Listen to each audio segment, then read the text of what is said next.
in order to guarantee that we maintain the 1.5 degrees Celsius limit as a reality. So it's time to break our addiction to fossil fuels and to invest in a just and equitable transition. And we must bring affordable electricity to everyone on Earth, and particularly in Africa, while simultaneously reaching net zero electricity by 2035 in developed countries and 2040 elsewhere.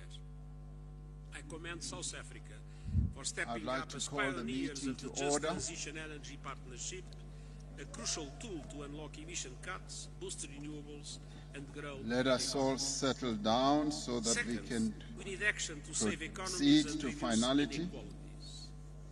The pandemic has underscored once again how the global financial architecture I is hope you had outdated, time to dysfunctional, enjoy your and lunch. unjust.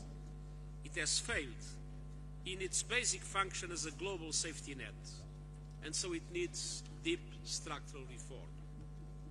But We I are also know that proceeding such change will with not our happen list overnight. of speakers. And so I have proposed a number of It measures is we now can take my right honor now, and they and include privilege to providing call upon Sustainable Development Goal stimulus, Excellency direct investments Alberto towards Fernandez, the Sustainable Development Goals, President with of a funding equivalent the of Argentine $500 billion, Republic, who will overhauling be the business speaking models of on the multilateral virtual development platform banks to us. so that they massively increase affordable financing and leverage far more private finance to the developing world. Todos y todas aquí desde Buenos Aires. Señor presidente Ramaphosa, señor presidente, querido amigo Lula da Silva, señor presidente Xi Jinping, señor primer ministro Modi, señor presidente Putin, señores presidentes, distinguidos delegados, queridos colegas y amigos, estamos honrados por la invitación de Sudáfrica a esta reunión de amigos de los BRICS. Hoy la imagen de Mandela que me acompaña en estas palabras, un ser humano de dimensión universal, asume una particular trascendencia en mi querida Argentina.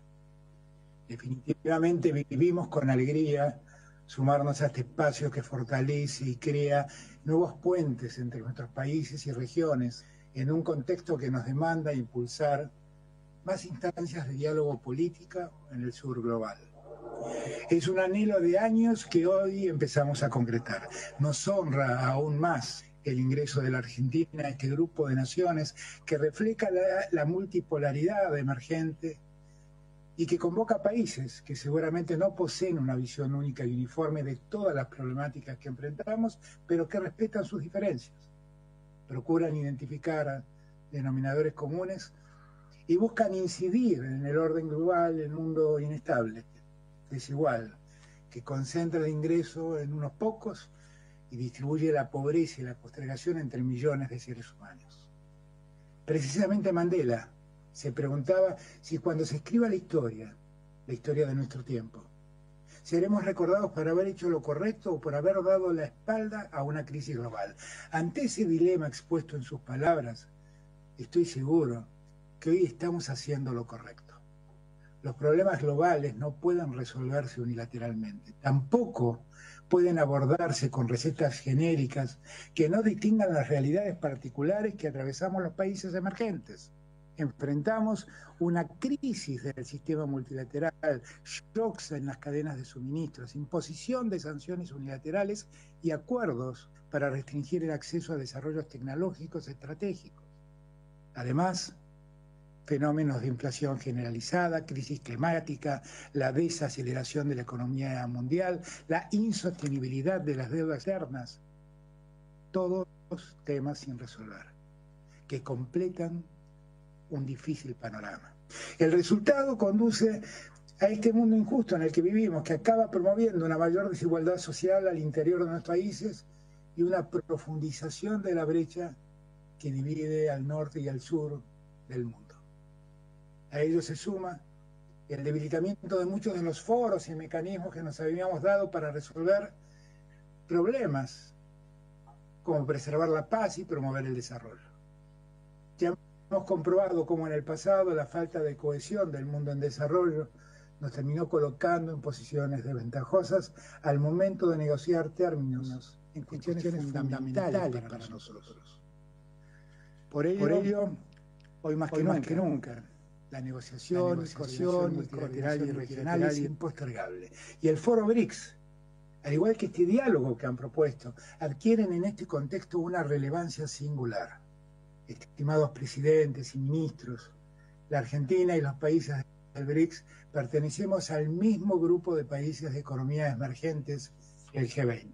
Allí mantenemos muchas posiciones en común que podemos reforzar hoy de cara a la próxima cumbre del G20, el mes próximo, en Nueva Delhi, en India. Consideramos que la presidencia pro tempore de India y las próximas presidencias de Brasil y de Sudáfrica, sumadas a la reciente pasada de Indonesia, son una gran oportunidad para reinsertar las prioridades del sur global en la agenda del G20. Necesitamos bases de consenso sólidas para avanzar hacia una arquitectura de desarrollo sostenible, reformada, que iguale las condiciones en el mundo que hoy existe. Necesitamos ser los motores de una recuperación económica sostenible y que tenga en su centro a la equidad, a la inclusión y al respeto de la igualdad soberana. Las condiciones de posibilidad para que ese logro sea alcanzado y sostenible en el tiempo implican asegurar más recursos para financiar el desarrollo y no la especulación financiera. Aplicar medidas inmediatas para hacer sostenible la deuda y poner fin a las peores prácticas que hoy exhibe el Fondo Monetario Internacional. Necesitamos favorecer intercambios comerciales más equilibrados que no profundicen las asimetrías. Y también promover las inversiones y la cooperación científica y tecnológica. Los BRICS, por su enorme peso institucional y financiero, juegan un papel determinante en esta exigencia de diseñar una arquitectura financiera mundial que garantice las necesidades de crecimiento, de comercio, de inversión y de bienestar social. Y un BRICS fortalecido a través de la presidencia y participación de nuevos socios creará una nueva plataforma para proyectar la voz de los países en desarrollo en el escenario internacional. La Argentina hoy celebra haber sido invitada a ser miembro de los BRICS. Seremos el segundo país de Latinoamérica en conformarlo y el primer país de habla hispana. Desde este lugar continuaremos ampliando los esfuerzos para dar un nuevo impulso a las asociaciones Sur-Sur y a la voz del Sur global. No quiero terminar mi participación sin expresar mi particular agradecimiento a mi querido amigo y amigo de la Argentina, el presidente de la República Federativa de Brasil, Ignacio Lula da Silva, por haber llevado a ese foro problemas que mi patria afronta y por haber acompañado con tanta firmeza mi deseo expresado al presidente Xi Jinping en 2022 de sumarnos a esa alianza de la que ya nos sentimos miembros. Muchas gracias.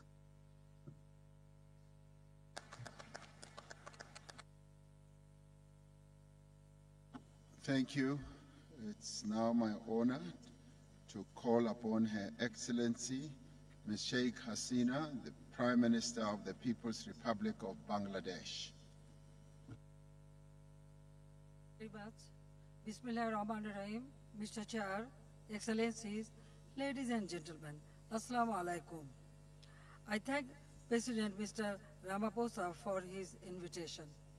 I feel a personal attachment to South Africa, having enjoyed the affection and blessings of President Mandela.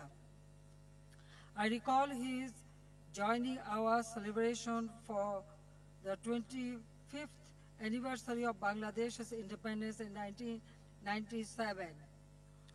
Like him, our father of the nation, Bangabandhu Sheikh Mujibur Rahman, lived a life of sacrifice for his nation. He has spent more than 13 years in prison to secure our people's right of self-determination. In 1974, at the UN General Assembly, he condemned apartheid as a crime against humanity and called for decolonizing Zimbabwe, Namibia, and Palestine. Following his legacy, we have come here to BRICS outreach to reaffirm our solidarity with Global South.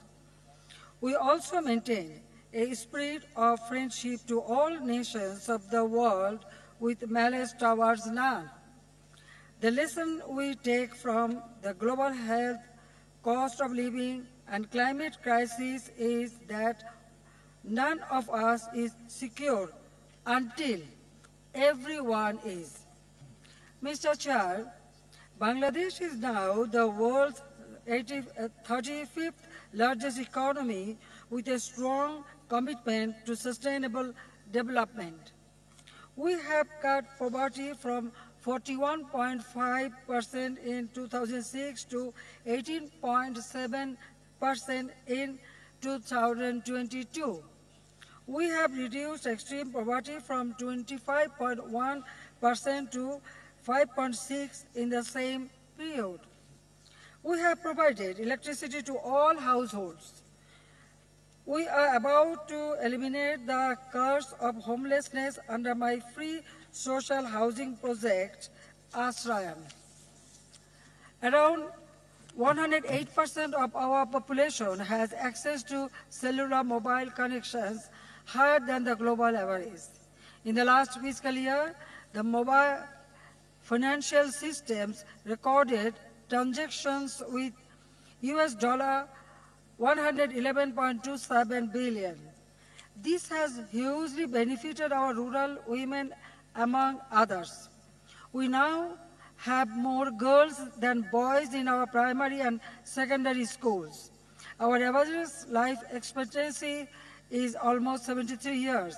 Last week, we introduced the Universal Pension Scheme for 100 million people, with all the transactions taking place online. Government employees are already receiving pension benefits. Our government's next target is to build a smart Bangladesh by 2041. Keeping pace with our economic growth, we see considerable merit in Bangladesh's share in the new development bank. We need predictable financing to support our investments in infrastructures, industries, and clean energy. We must have viable options while waiting for reforms of the international financial architecture. Mr. Chair, Bangladesh has traditionally championed the cause of LDCs, with most of them in Africa. Bangladesh feels proud to engage in UN peacekeeping and peace building in different parts of Africa.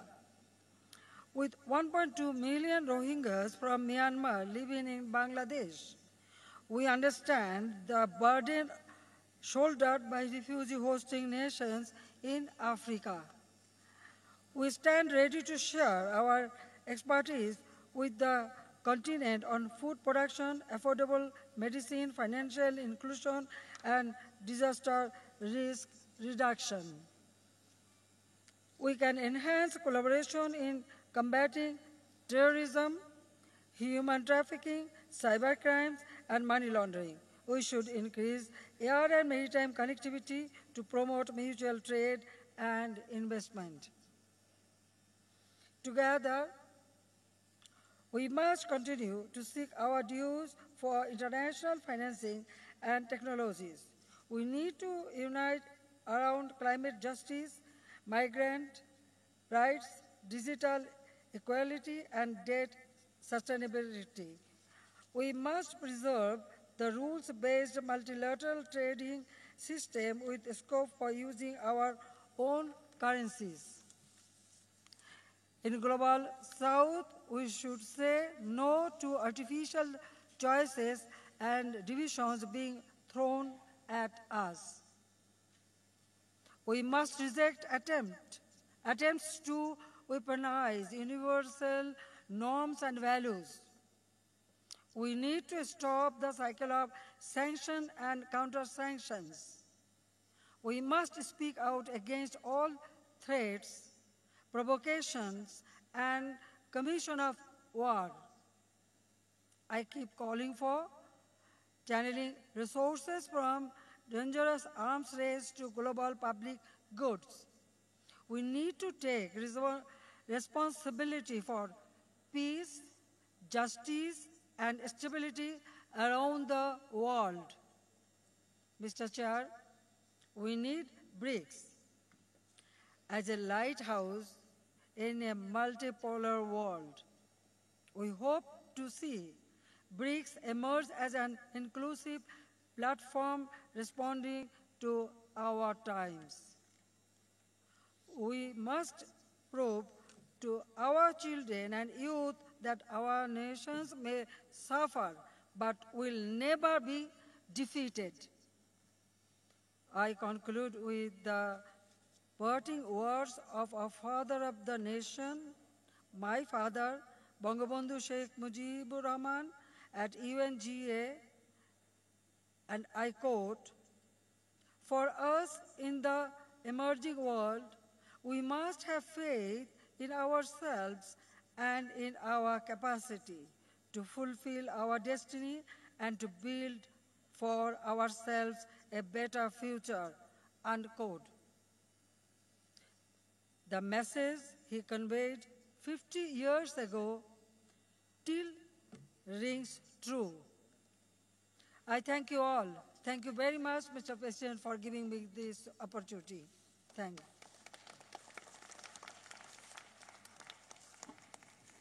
Thank you very much, Prime Minister. I now call upon Mr. Luis Alberto Catacora, the President of the plurinational state of Bolivia. Muchas gracias, presidente. Primero quiero agradecerle por la invitación a este foro y expreso un saludo a todos los presidentes, dignatarios de Estado y personalidades que están acá presentes. Hoy aquí, en el continente africano, los bolivianos nos sentimos como en casa, entre hermanos, pues compartimos con los países africanos una misma historia de luchas populares contra el colonialismo, la servidumbre y la explotación de nuestros pueblos y nuestros recursos naturales. Los movimientos de liberación lucharon durante los primeros años del siglo XIX hasta entrado el siglo XX para culminar con nuestras respectivas independencias nacionales. Tenemos más de un siglo de incansables batallas por fortalecer nuestros estados nacionales y hoy somos pueblos heroicos que seguimos luchando no solo por nuestra independencia política, sino también buscamos nuestra independencia económica, científica y cultural, acorde a la nueva realidad mundial. Tampoco olvidar que como parte del nefasto proceso de colonización europea en América, miles de africanos fueron traídos por la fuerza para trabajar como esclavos en las plantaciones, minas o en las haciendas, generalmente en condiciones infrahumanas. La sangre africana corre por nuestras venas nuestroamericanas. La sangre africana también abonó nuestras luchas libertarias. En memoria de todos aquellos que dieron su vida por la libertad de la que hoy gozan nuestros pueblos, quiero rendir homenaje a dos insignes patriotas africanos y mediante ellos a todos los pueblos de este continente. A Nelson Mandela, padre de la independencia de Sudáfrica, y a Patrice Lumumba, héroe nacional y primer ministro de la República Democrática del Congo, derrocado y asesinado por la infamia de los intereses imperialistas y colonialistas en septiembre de 1960.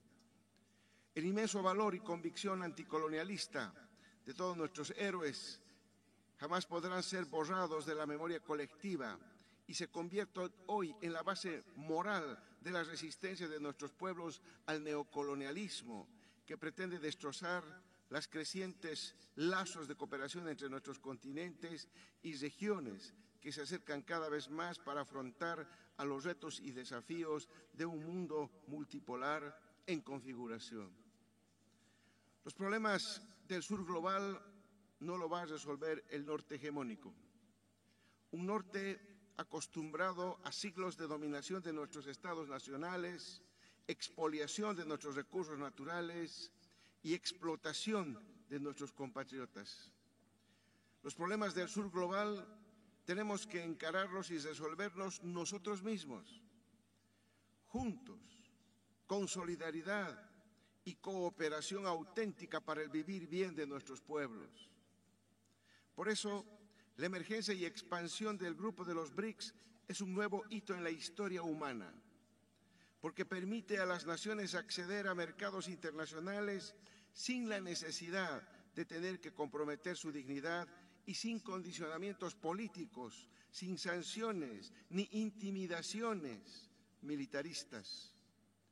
Bolivia comparte con los 5 países que integran los BRICS una visión común respecto a un orden internacional fundado en la igualdad, la complementariedad, la solidaridad, la inclusión, el consenso, la cooperación beneficiosa mutuamente, el respeto a la soberanía y a la autodeterminación de los pueblos en el marco del multilateralismo horizontal, buscando que la presencia y los intereses de las economías emergentes jueguen un rol decisivo en el escenario internacional. Los BRICS tienen cada vez una mayor gravitación económica en un mundo en pleno cambio hacia la multipolaridad, una preponderancia basada en una economía real con fundamentos sólidos asentados en la producción y la industrialización con respecto a la naturaleza y a la madre tierra. Bolivia quiere formar parte de estos cambios. Bolivia tiene su propio modelo económico que le ha permitido generar excedentes que son redistribuidos a la población, habiendo logrado disminuir los índices de pobreza y desigualdad entre ricos y pobres. La diversificación de la economía, la industrialización con sustitución de importaciones, la producción y exportación de alimentos y productos industrializados, la consolidación de una economía en base ancha y la redistribución social del excedente económico son los objetivos del modelo económico social comunitario productivo de Bolivia, que nos permite avanzar hacia una industrialización acelerada y hacia un sistema de comercio multilateral abierto, complementario, transparente, inclusivo y no discriminatorio.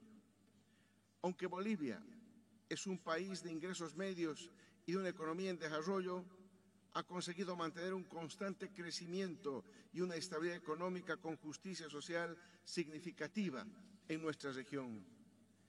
Creemos firmemente que la incorporación de Bolivia a los BRICS sería mutuamente beneficiosa por la concurrencia en áreas estratégicas como la energía, los recursos naturales, la agricultura, la producción de alimentos para la exportación, la ciencia y la tecnología, así como nuevos enfoques de cooperación, financiamiento e inversiones estratégicas en infraestructuras críticas para la integración, dada la privilegiada posición geográfica que tiene Bolivia.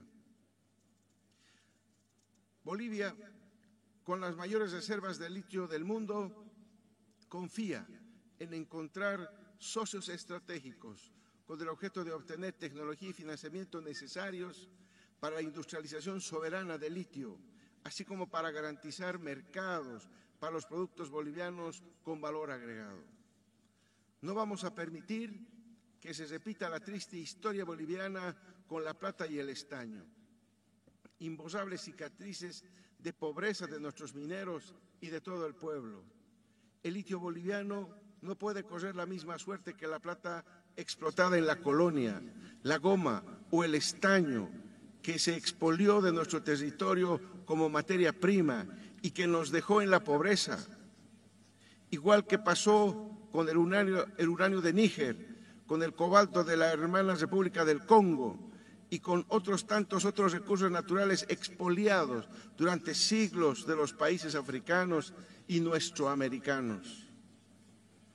El aseguramiento de cadenas de suministros de recursos energéticos y minerales y metales críticos no pueden continuar siendo un pretexto para el intervencionismo y la expansión colonial. Deploramos cualquier intervención militar extranjera en África, en nuestra América y en cualquier parte del mundo. Y apelamos al respeto a la soberanía de los Estados, a la autodeterminación y a las instituciones de integración regional y continental. Cualquier conflicto tiene que resolverse respetando los principios de no injerencia, diálogo y entendimiento mutuo establecidos en la Carta de las Naciones Unidas. Si bien la herencia colonial y racista dejó terribles secuelas en nuestros países, también está históricamente comprobado que nuestros pueblos han sabido salir adelante y prosperar, impulsados por la convicción y los sueños de nuestras gestas libertarias. Por eso, nuestra revolución democrática y cultural dignifica a todas las bolivianas y bolivianos, rechazando toda forma de imperialismo y explotación neocolonial. En poco tiempo más, en 2025, Bolivia celebrará sus 200 años de independencia, más comprometida que nunca con la integración sudamericana, de Caribe y del sur global. Quiero aprovechar esta ocasión para invitar a todos los países de BRICS, así como a todos los países de América Latina, África y del mundo, a que nos acompañen a celebrar el bicentenario de Bolivia, en el camino a su segunda y definitiva independencia, con plena soberanía económica y política. Están ustedes invitados a compartir los 200 años de libertad del pueblo boliviano. Muchísimas gracias.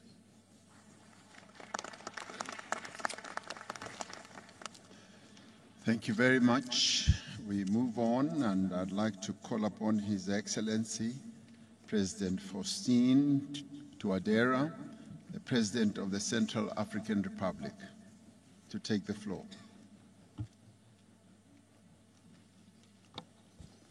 Merci.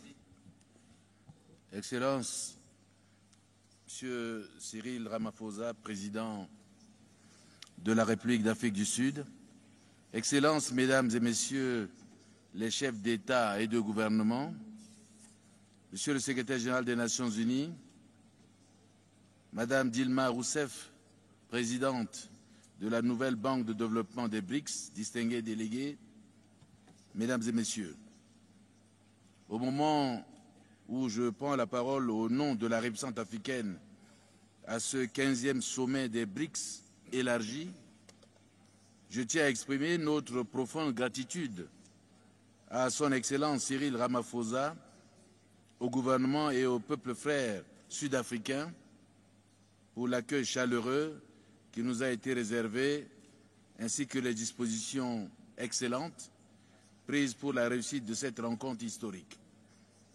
Excellences, Mesdames et Messieurs, le sommet BRICS-Afrique se tient au moment où les pays africains sont particulièrement confrontés à d'énormes défis et où les organisations internationales classiques ne parviennent plus à instaurer la paix, la sécurité et le développement durable. Il constitue, à n'en point douter, un nouveau point de départ vers l'émergence d'un ordre international plus équitable, plus inclusif, plus pacifique, fondé sur le respect mutuel, un partenariat gagnant-gagnant, le respect de l'égalité et de la souveraineté des États, le respect du droit de souveraineté permanente des peuples et des nations sur leurs richesses et leurs ressources naturelles, qui doit s'exercer dans l'intérêt du développement national et du bien-être de la population de l'État intéressé. En effet, le partenariat pour une croissance mutuellement accélérée, un développement durable et un multilatéralisme inclusif prôné par les 5 grandes économies émergentes du monde, que sont les BRICS, constitue pour nous une solution idéale aux inégalités mondiales extrêmes, aux velléités hégémoniques, néocoloniales, géopolitiques et géostratégiques des puissances occidentales qui maintiennent les États africains dans la pauvreté, l'insécurité et la dépendance.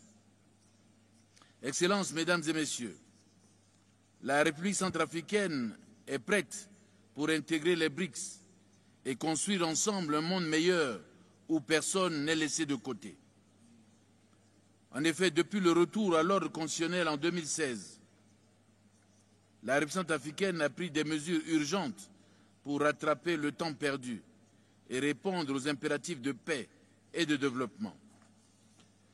Mon pays s'est donc doté d'un cadre législatif novateur, en adoptant notamment des lois relatives aux crypto-monnaies, à la tokenisation des ressources naturelles et foncières, et d'une nouvelle constitution, adoptée à plus de 95% par le peuple centrafricain, avec un taux de participation historiquement inégalé.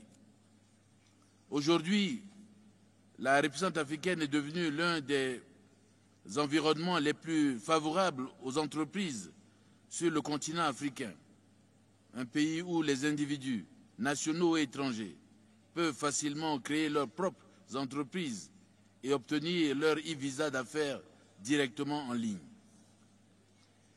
Excellences, Mesdames et Messieurs, il me paraît opportun de rappeler que la République centrafricaine possède d'énormes potentialités en ressources naturelles, des conditions agroécologiques favorables à l'agriculture, des terres arables dont la surface est estimée à 15 millions d'hectares. Elle dispose en outre d'un massif forestier évalué à plus de 28 millions d'hectares qui constitue, selon les experts, un véritable trésor du puits de séquestration de carbone et un habitat d'une grande variété d'espèces forestières, fauniques, halieutiques et génétiques. En dépit de ces immenses potentialités, la participation de mon pays au commerce mondial est très faible et se limite à l'exportation d'un certain nombre de produits bruts, à savoir le coton, le café, le bois, le diamant et l'or.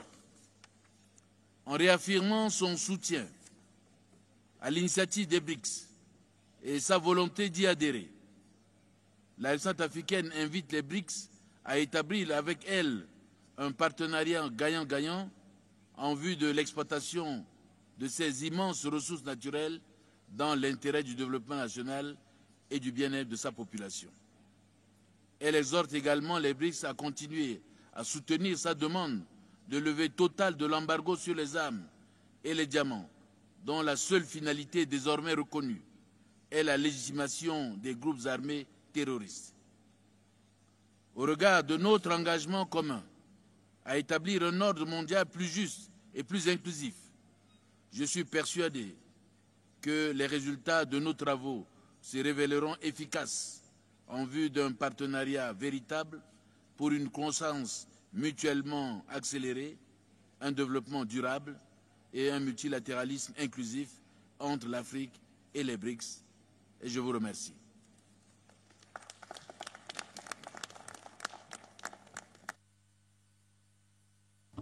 Thank you very much, President. I now call upon His Excellency President Denis Sassou Nguesso, the President of the Republic of the Congo.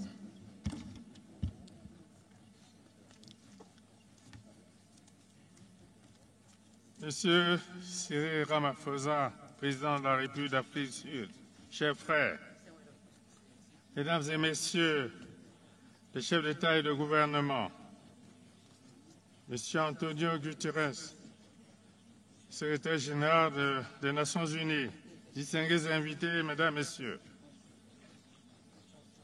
pour l'honneur qui nous a été fait de participer au présent sommet et pour l'accueil combien chaleureux qui nous a été réservé à moi-même et à ma délégation, permettez-moi de traduire toute ma gratitude à mon frère Cyril Ramaphosa, président de la République d'Afrique du Sud, ainsi qu'au peuple sud-africain. C'est l'occasion d'adresser également mes sincères remerciements à l'ensemble des chefs d'État membres des BRICS pour m'avoir convié à cette rencontre de haut niveau qui, j'ose l'espérer, aboutira à des conclusions pertinentes, capables de densifier nos efforts face aux multiples défis qui émaillent le développement de l'Afrique. J'ai souvent eu l'occasion de le dire, mais le monde multipolaire que nous appelions de nos vœux est finalement advenu et nous nous en réjouissons. Messieurs les chefs d'État et de gouvernement des pays membres des BRICS, votre combat pour un ordre international juste et équitable est aussi le nôtre. L'Afrique en général, le Congo, notre pays en particulier, souscrivent à vos objectifs d'une gouvernance multilatérale inclusive et représentative du monde tel qu'il est aujourd'hui. Avec vous, nous partageons l'idée que les coopérations internationales doivent s'établir sur la base d'un respect et d'un bénéfice mutuel. C'est cet esprit que nous trouvons dans notre dialogue avec vous et je tenais à vous en remercier. Nous avons la certitude que le partenariat des BRICS avec l'Afrique sera d'autant plus bénéfique dans la marche vers le développement qui s'attachera à être une véritable co-construction mutuellement profitable. Mais la condition du succès de ce partenariat au service du développement est de nous attaquer aux préoccupations réelles du continent. Dans cet esprit, notre conviction est que nous devons avant tout mettre l'accent sur les infrastructures de base visant les capacités de production et l'intégration physique de nos territoires. Sinon, comment pourrions-nous en effet tirer le meilleur profit de la mise en œuvre de la zone de libre-échange continentale africaine sans les infrastructures de base viables, transport, télécommunications, énergie? Dès lors que près de 600 millions de personnes n'ont pas accès à l'électricité, comment envisager l'industrialisation du continent? Ces questions sont essentielles. La zone de libre-échange continentale africaine est une opportunité à saisir pour garantir une croissance durable et soutenue. Ajouter aux préoccupations évoquées supra, l'accès à l'eau potable, l'assainissement des villes, le renforcement du capital humain, l'amélioration de la qualité de vie sont autant de priorités pour nous. La liste n'est pas exhaustive. Face à cela, la clé du progrès sur notre continent sera, sans aucun doute, la facilitation de l'accès de nos différents pays au financement. Ainsi, j'exprime le vœu que le partenariat entre les BRICS et l'Afrique vise un accès soutenu aux facilités de financement du développement. Nous espérons que les outils disponibles, notamment la nouvelle banque de développement, contribuent très activement à la solidarité financière des BRICS vis-à-vis de l'Afrique, d'où la nécessité de rendre nos pays éligibles. Mais nous formulons le soutien et le souhait aussi que les BRICS, au G20 notamment, fassent écho aux demandes de l'Afrique, dont les besoins spécifiques sont insuffisamment pris en compte dans les enceintes mondiales. Mesdames et Messieurs, la part de l'Afrique dans la gouvernance internationale doit incontestablement s'accroître et devenir enfin représentative de son poids réel. L'Afrique est prête à lancer des initiatives dans un cadre multilatéral rénové pour apporter ses réponses aux grands défis auxquels l'humanité est confrontée, qui souvent la touchent au premier lieu, qu'il s'agisse des menaces à la paix ou à l'environnement. C'est dans cette perspective que nous avons initié le Brésil, l'Indonésie, la République démocratique du Congo, le Gabon et le Congo, de co-organiser à Brazzaville un sommet des 3 bassins forestiers tropicaux de la planète, à savoir le bassin de l'Amazonie, le bassin du Bornéo-Mékong et le bassin du Congo. Nous entendons, à travers ce sommet, apporter une réponse plus concertée et plus efficace de nos grands bassins, poumons de la planète, à l'urgence de la lutte contre le réchauffement climatique et à l'extrême importance de la protection de la biodiversité.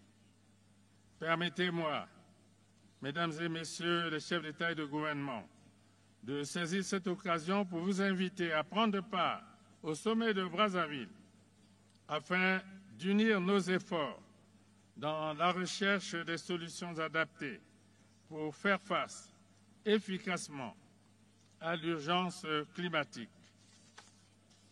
Mesdames et Messieurs, ainsi, comme le thème l'indique, les BRICS et l'Afrique appellent à un ferme engagement en faveur du développement. Bel engagement à faire prospérer dans une Afrique en paix, une Afrique stable où les vertus du dialogue doivent toujours être privilégiées. Je vous remercie.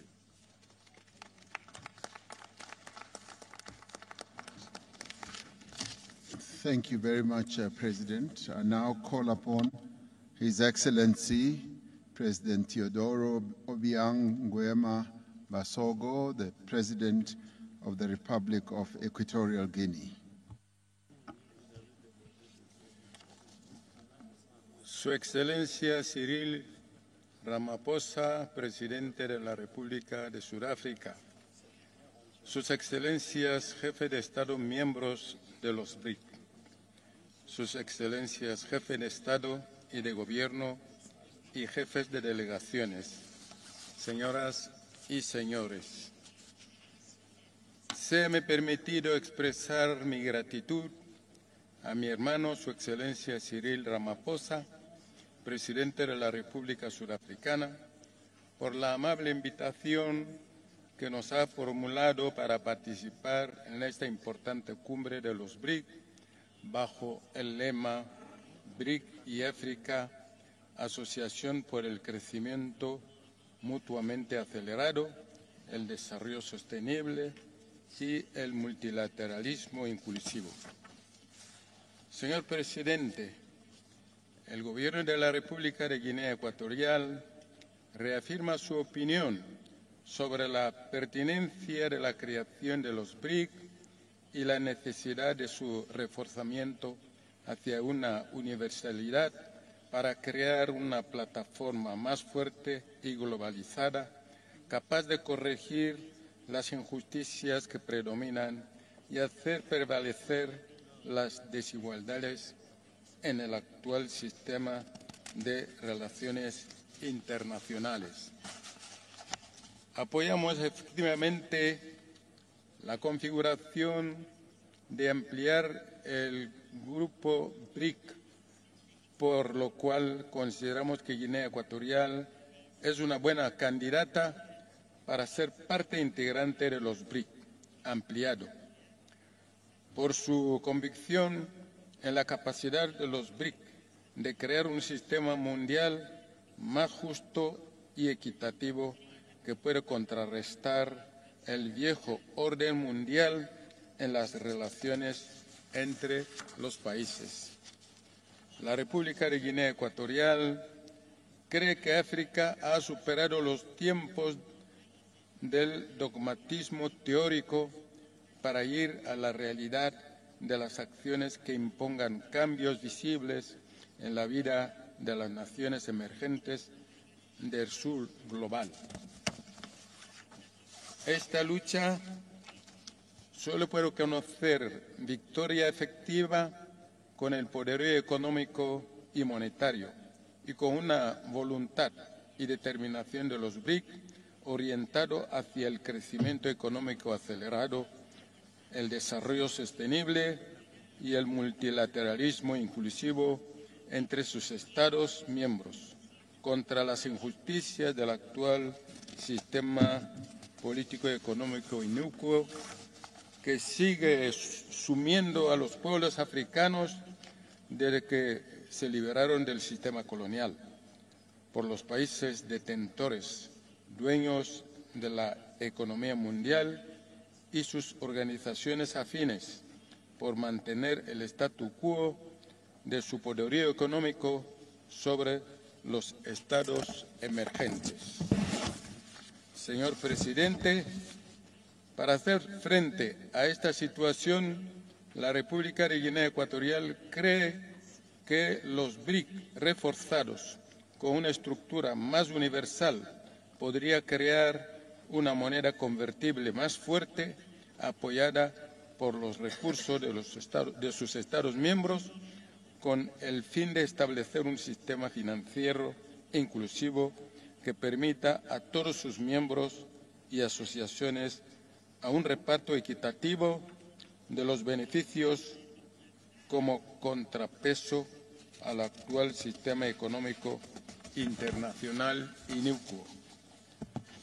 Concluyo señalando que todos los países del mundo, sean grandes o pequeños, de todas las procedencias, gozan del derecho fundamental de desarrollar su potencial, de tener acceso a las oportunidades de la prosperidad, de la paz y beneficiarse de los procesos económicos globales. Los BRIC deben ser el motor de esta visión de desarrollo sostenible e inclusivo. Deseo plenos éxitos y fructíferos resultados a la 15ª cumbre de los BRIC. Muchas gracias.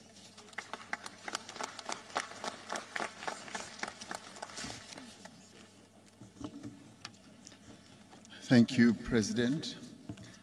I now call upon on the virtual platform President Nicolas Maduro, the President of the Bolivarian Republic of Venezuela.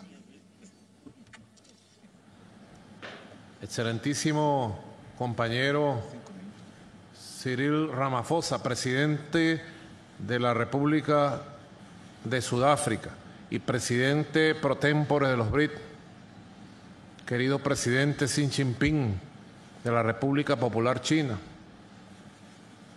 querido presidente compañero Lula da Silva, presidente de la República Federativa del Brasil, estimado primer ministro de la India, Narendra Modi, estimado presidente Vladimir Putin, quiero saludar con mucho entusiasmo la celebración de esta histórica 15ª cumbre del bloque de economías emergentes conformado por Brasil, Rusia, India, China y Sudáfrica, que ha venido sentando bases muy sólidas de cara a la construcción de un nuevo sistema mundial verdaderamente libre, inclusivo, justo y solidario, donde se restituyan los principios del derecho internacional, amenazado por el viejo sistema hegemónico imperial. Venezuela agradece sinceramente la invitación cordial que Sudáfrica, en su condición de presidente pro tempore de los BRICS, nos ha extendido para participar en esta histórica cumbre y contribuir en el diálogo de acercamiento BRICS Plus. Estoy muy complacido de transmitir además la admiración y el reconocimiento de todo el pueblo de Venezuela hacia los pueblos y gobiernos de los BRICS, países que han asumido la vanguardia en la construcción de un mundo de paz y de prosperidad económica basado en el respaldo a la diversidad civilizatoria. En ese sentido, es importante y oportuno recordar las palabras del gran Nelson Mandela, pronunciadas aquel 24 de mayo de 1994, en su discurso de toma de posesión, a pocos días de haber asumido la presidencia en la nueva Sudáfrica post-apartheid, cuando hizo un llamado al establecimiento de un nuevo orden mundial de cooperación, justicia, prosperidad y paz, mutuamente beneficiosas para nosotros y para las naciones del mundo, como afirmó Nelson Mandela.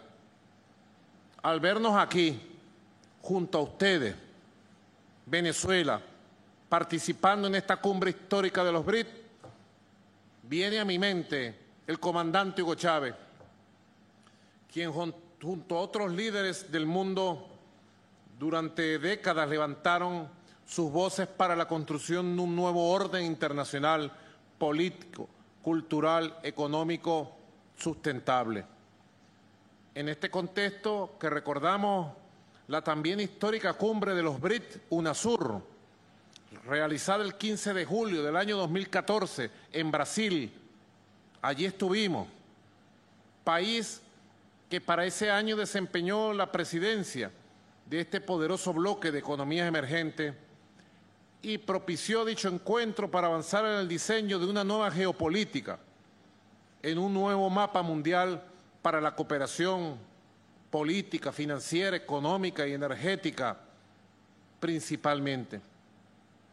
Hoy estamos convencidos de que ese nuevo orden mundial ya es una realidad y los BRICS desempeñan un rol fundamental de la dinámica geopolítica que ha generado la confianza entre los pueblos y gobiernos de América Latina, el Caribe, África y Asia, con su modelo de desarrollo y sus valores de respeto mutuo.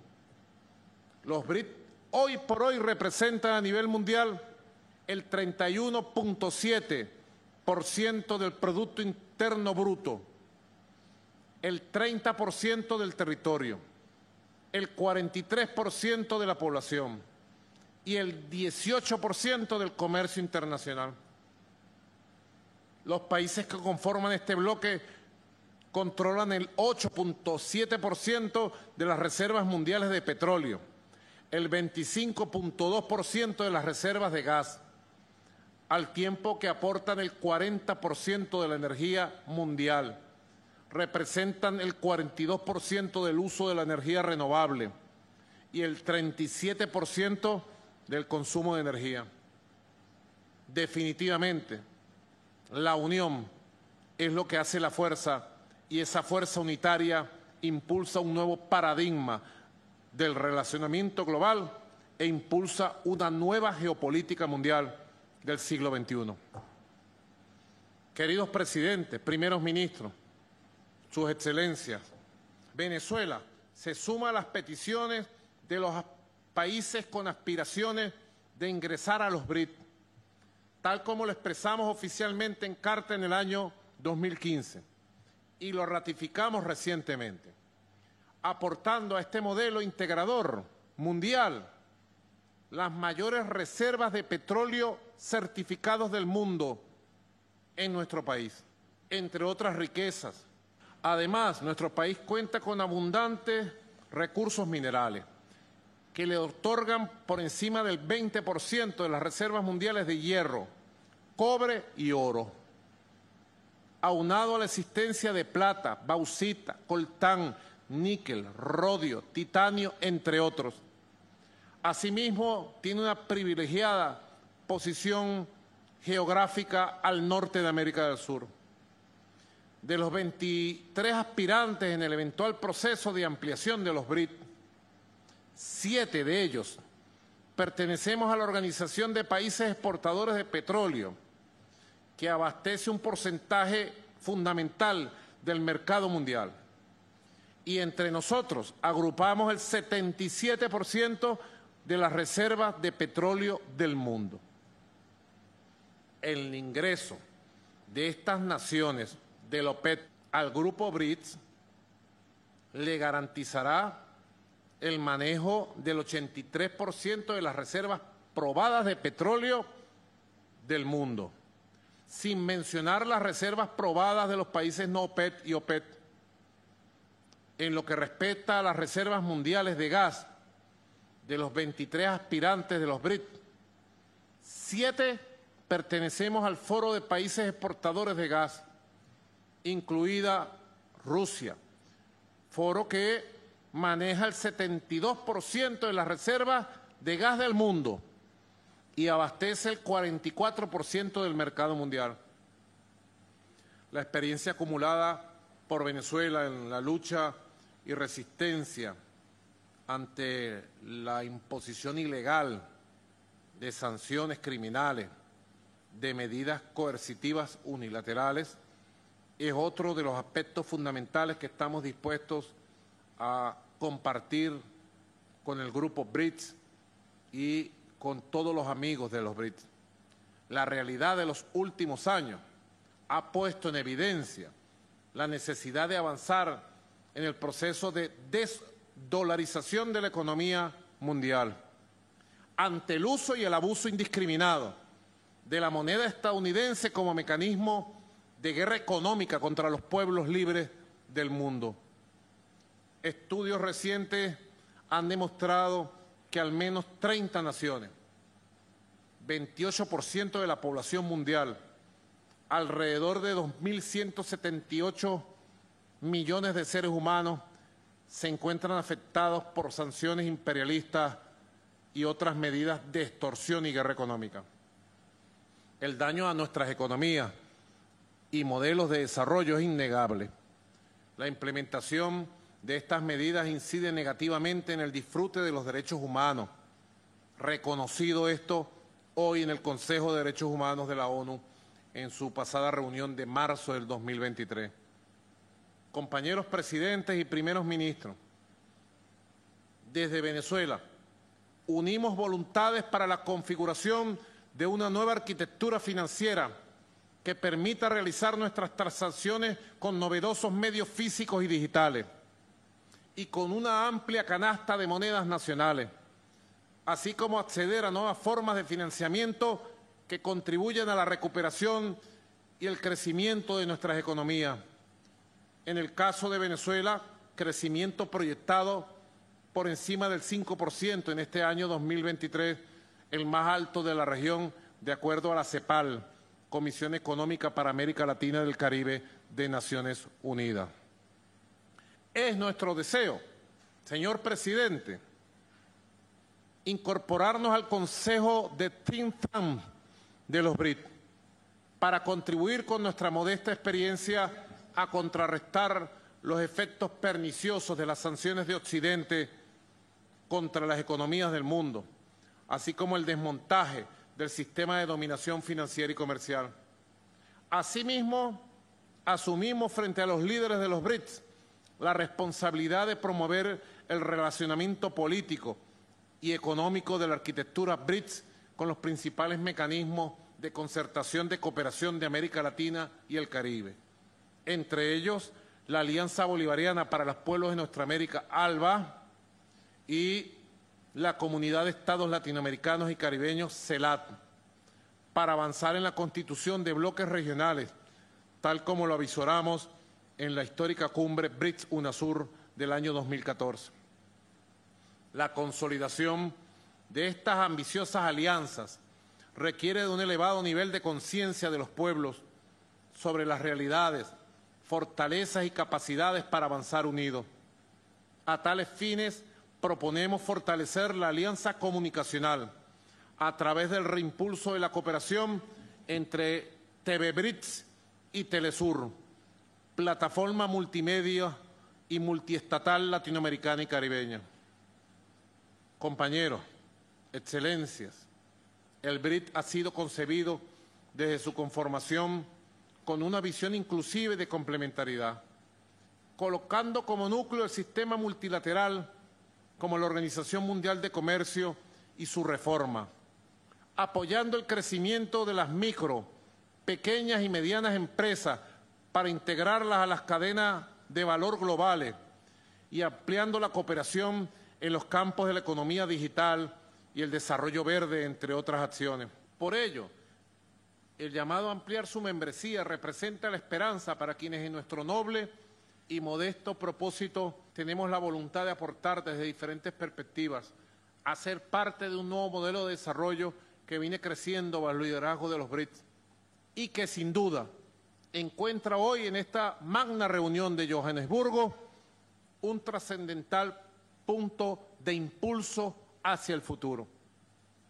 Hace 200 años, en plena lucha por nuestra independencia, por la independencia de América, nuestro libertador Simón Bolívar se planteó la construcción de lo que hoy pudiéramos nombrar un mundo multipolar y pluricéntrico, como lo dijo él, para alcanzar el anhelado equilibrio universal. Sinceramente creo que con el surgimiento de los BRICS estamos más cerca que nunca de lograr el sueño de Simón Bolívar, que es el sueño de la patria grande, que es el sueño de la patria humana.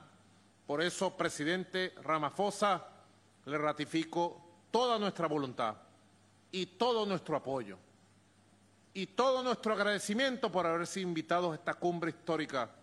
Venezuela da un paso adelante con los BRICS por el mundo de paz, por el mundo de cooperación, por el mundo del siglo XXI. Y decimos desde el corazón que vivan los pueblos del sur global. Muchas gracias.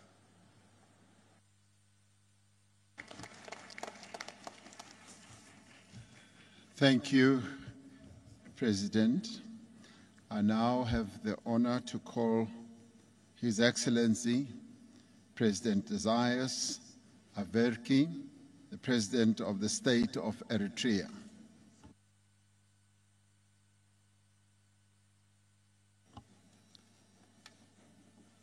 Excellency, thank you.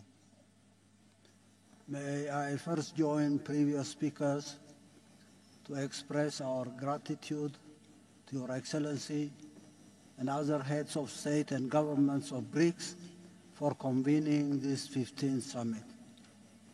Our deepest thanks too for the people and government of South Africa for their renowned hospitality.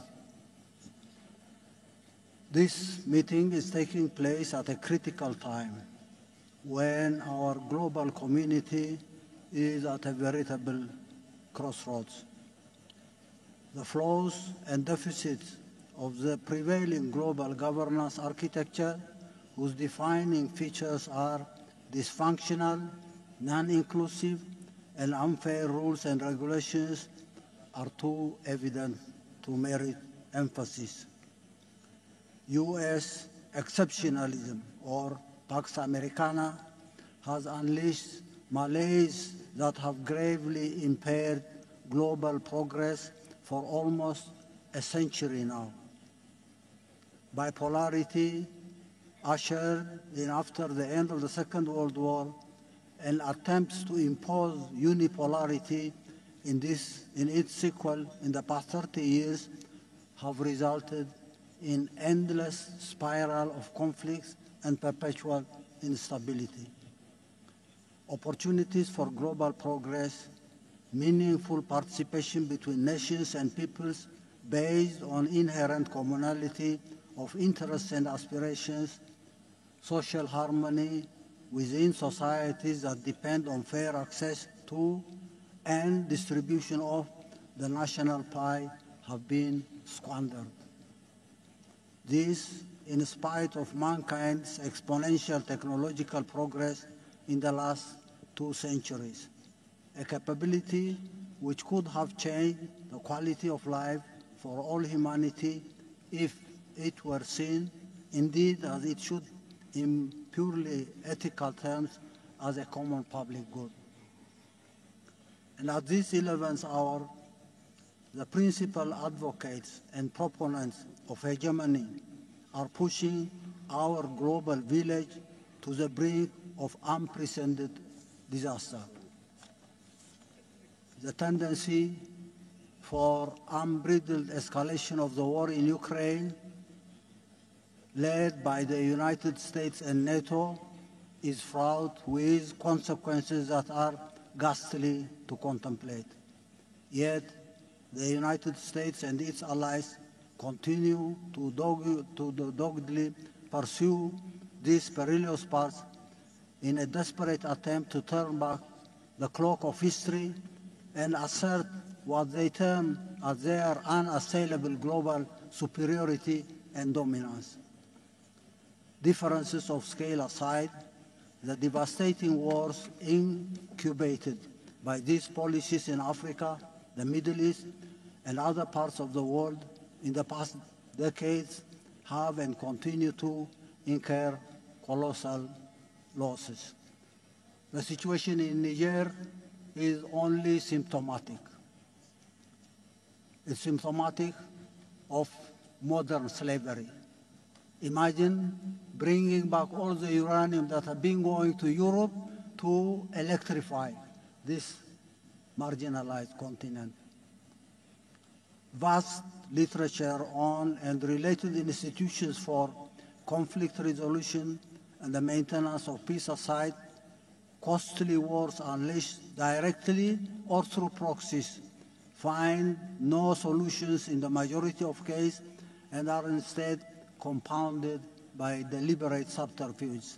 Peacekeeping forces, humanitarian assistance, etc., are mere palliatives to project semblance of serious concern. Most of the times, the institutions and conceptual pillars of global governance, the cogent principles enshrined in the UN Charter, are circumvented and supplanted by illegal frameworks and approaches.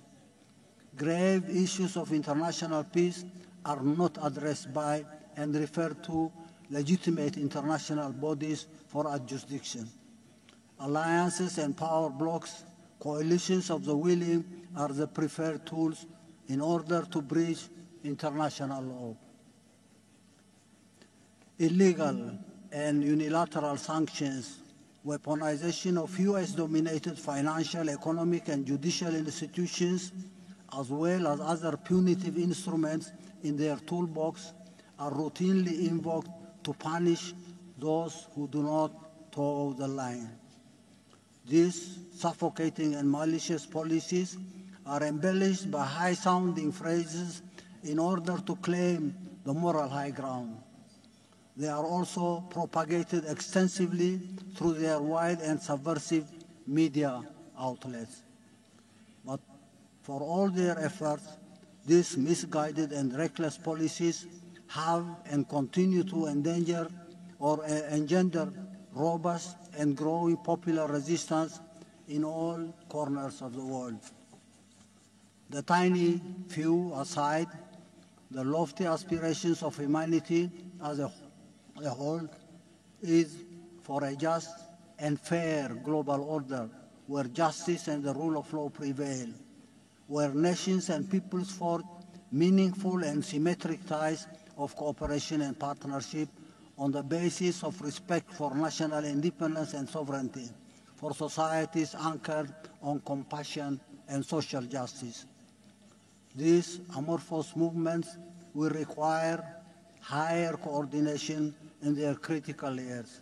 BRICS and other international organizations and platforms that broadly share these values and aspirations must shoulder the responsibility of better articulating and mapping out concrete objectives and strategies. The judicious approach will certainly involve a basket of concrete and consensual instruments that can roll back and sustainably dent the most vicious measures in their toolbox of repression. In this respect, the measures of de-dollarization, already on the offing with varying pace and through different alternative frameworks could be supplemented by continuous consensus building and joint action in appropriate international forums to prevent conflict. Mechanisms can be worked out to expedite fair and comprehensive resolutions when and if they erupt. Similarly, the opportunities for coordinated and effective action may be explored to rectify systemic weaponization of judicial and other instruments that they have developed for ulterior ends and that are not in consonance with international law and the Charter of the United Nations. I thank you.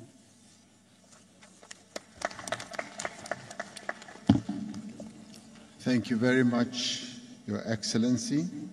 I now call upon Your Excellency Dr. Abiy Ahmed Ali, Prime Minister of the Federal Democratic Republic of Ethiopia. Your Excellency, President Ramaphosa, Excellencies, Heads of State and Government, distinguished ministers, ladies and gentlemen. At the outset, allow me to thank our host, President Ramaphosa, for the kind invitation and hospitality. I would also like to express my profound appreciation to Your Excellency for your able leadership as the current chair of the BRICS, in which you have amplified the collective voice of Africa. This BRICS summit is taking place at a critical moment in time, when often unheard voices in the global arena are striving to be heard.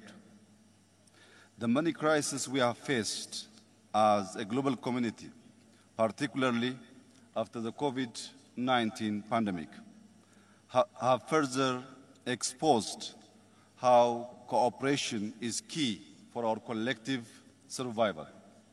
Hence, a growing and inclusive multilateralism is essential to overcome common challenges. A reformed multilateralism entails inclusivity, cooperation, and diversity of voices and interests. By amplifying voices from various corners of the globe, we can collaboratively work for an equitable and peaceful world. In an ever-interdependent world, collectivity is essential to adequately solve global challenges. Transnational problems require joint solutions. At this crucial time, promoting dialogue and harmony is highly critical for overall peace and prosperity. That's why Ethiopia has always been a champion and a defender of multilateralism. And the BRICS is indeed one key initiative, responding to the repeated calls for a new and inclusive multilateralism. Excellencies, ladies and gentlemen, the name Ethiopia evokes memories of origins and of an ancient and wealthy civilization. Remarkable works of architecture and monuments grace its land. Multiple kingdoms ruled over the dominion thousands of years ago. In this modern history, Ethiopia has remained uncolonized, and it has a long history of diplomacy stretching over 100 years. As a founding member of the League of Nations and the Organization for African Unity, Ethiopia's engagement in the international stage has been quite meaningful and impactful. Ethiopia is Africa's second most populous country, with around 120 million people, a greater majority of which are young and dynamic. This demographic dividend, if harnessed properly, can be a significant asset for cooperation through driving innovation, consumption, and providing a large workforce. Located in the Horn of Africa, Ethiopia also serves as a crucial gateway between Africa, the Middle East, and wider Asia. The efforts we are making in intensive infrastructure development within and across the Horn region is a testament to our endeavors toward this regional integration. Our strategic position could provide the BRICS with enhanced connectivity opportunities across these regions. Ethiopia's substantial investment in roads, airlines, clean energy, and telecom infrastructure not only demonstrate our ambition, but also our potential to be a hub of connectivity for the African continent. Our positioning offers a vital link to East Africa's market and has the potential to foster a richer and a more inclusive integration of the global economy. Excellencies, my country has also recorded one of the highest economic growth rates in Africa and has showcased its potential to become one of the continent's largest economies. This growth is backed by a mix of agriculture, manufacturing, and service, demonstrating a diversified and resilient economy. For the past 5 years, Ethiopia has also been in the driver's seat to practical solutions to address climate change. Through our massive Green Legacy tree planting program, the initiative launched in 2019 will be the largest afforestation program in the world, when by 2026 we will have planted 50 billion trees in a total of 8 years. Till last week, we have already planted 32 billion seedlings. Over the past 2 years itself, our Green Legacy program has spread to neighboring countries in the home region as we collaboratively work on green diplomacy. Furthermore, Ethiopia has been an active participant in regional and international diplomacy, including its long-standing contribution to UN peacekeeping missions. Therefore, Excellencies, our rich historic past, the breadth and depth of our bilateral ties across the world, as well as being forerunners in the establishment of key global and regional multilateral institutions, not only makes Ethiopia instrumental to BRICS bloc, but a key voice for inclusivity in the global arena. Excellencies, in joining hands with the BRICS, Ethiopia aspires to build BRICS, foster understanding, and work towards a shared future that benefits all. As I reiterate my gratitude to you once again, Mr. President, let me conclude by reaffirming Ethiopia's commitment to further enhancing multilateralism towards inclusivity. I thank you.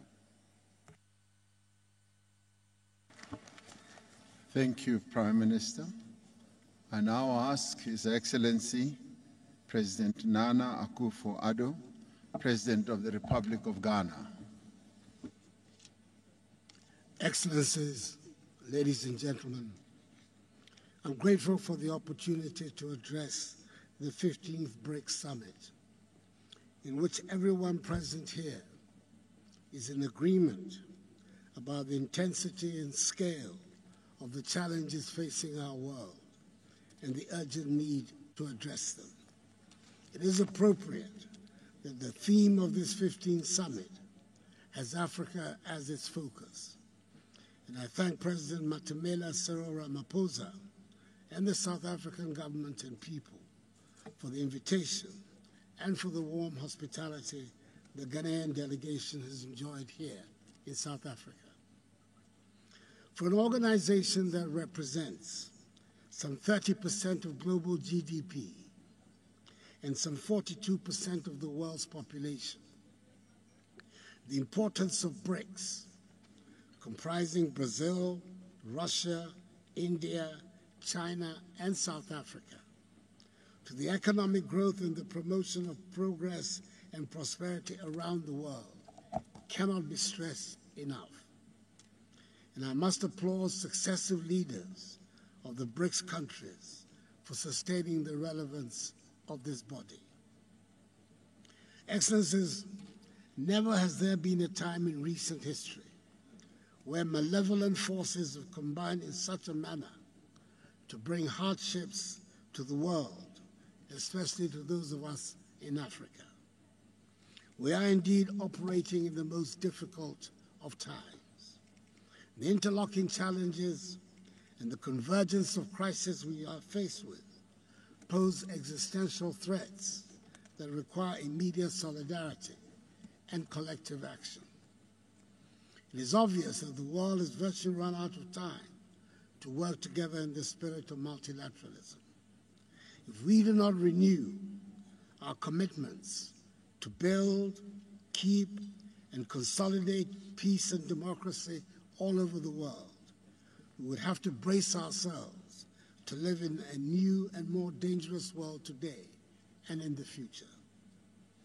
The issues of peace, progress, and prosperity in BRICS countries and Africa are deeply intertwined, which presuppose that ensuring the development of Africa should be in our common interest, which will help right the historic injustice of Africa, the richest continent in the world, being as a result of systemic exploitation, the continent with the highest number of the poorest people. Africa, I need reminding you, has 1.3 billion inhabitants, nearly 18% of the world's population, and in 2050 will be 2.5 billion, meaning that 1 out of every 4 persons in the world will be African. Now more than ever, strong partnership between the BRICS nations and Africa, reinforced political dialogue, and expanded cooperation in the fields of economic growth and international security are required. We have to work together to achieve our goals, including a fair, equitable process of energy transition, which recognizes that the entire African continent is responsible for less than 4% of global emissions, and which safeguards the prospects of Africa's development. Excellencies, I urge this meeting to address one issue of importance for us in Africa, and I believe for the world generally. That is the urgent necessity for the reform of the United Nations, especially of the composition and structure of its Security Council. The contemporary world has moved on significantly from the post-1945 world, which gave rise to the birth of the United Nations and the makeup of the Security Council. The world of 2023 is not the world of 1945. The crisis of the global financial institutions and of global governance under the United Nations system, which were created from the rubble of the Second World War, is a deep crisis. It will continue until a fair system is put in place, a system that reflects the new balances, no longer based on who won or lost the Second World War, but on the major contemporary and future balances. I believe strongly that despite its numerous challenges, Africa is on the cusp of building a great new civilization, which will unleash the considerable energies and huge potential of the African peoples, so that we will make our own unique contribution to the growth of world civilization. Together, working with the rest of us on the continent and with our increasingly educated, skilled, dynamic, and growing youthful population, operating under the aegis of the African Continental Free Trade Area, whose Secretariat Ghana has the honor to host, I'm confident a strong partnership with the BRICS nations can help construct a prosperous and self-confident Africa. I'd like to end by extending hearty congratulations Prime Minister Narendra Modi on India's historic achievement of yesterday. I thank Your Excellencies for your attention.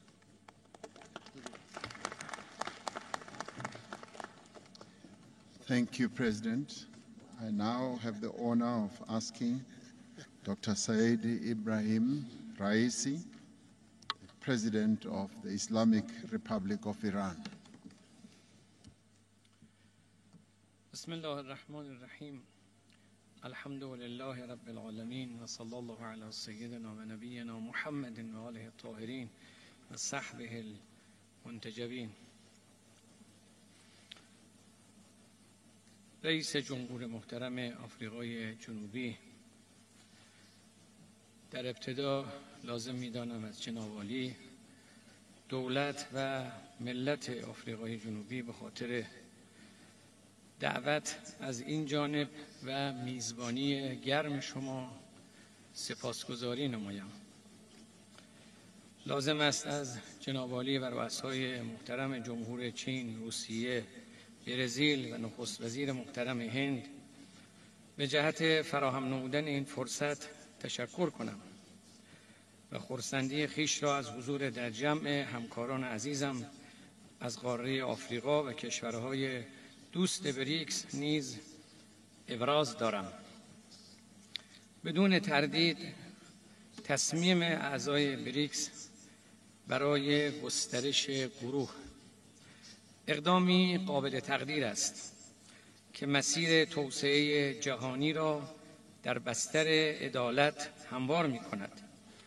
مطمئناً فواید عضویت جمهوری اسلامی ایران در گروه بریکس تاریخ ساز خواهد شد و فصلی نو و گامی قوی‌تر در جهت عدالت، انصاف، اخلاق و صلح پایدار در صحنه بین‌المللی رقم خواهد زد.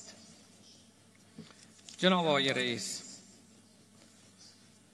این سومین بار است که کشور آفریقای جنوبی ریاست بریکس را بر عهده گرفته است.